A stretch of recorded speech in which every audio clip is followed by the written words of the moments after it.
உம்மை உயர்த்துவதே என் உள்ளத்தின் வாஞ்சையா, உமக்காய் வாழுவதே என் இதயத்தின் ஏக்கமையா.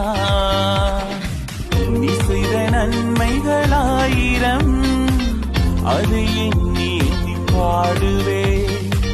நீ தந்த வாழ்க்கை பேரின்பம் அது எண்ணி எண்ணி உயர்த்துவே. துதித்தலுடனேவும் சந்நிதியில் வருகிறோம், சங்கீதங்களாலே ஆர்ப்பரித்து பாடுவோம். துதித்தலுடனேவும் சந்நிதியில் வருகிறோம், சங்கீதங்களாலே ஆர்ப்பரித்து பாடுவோம்.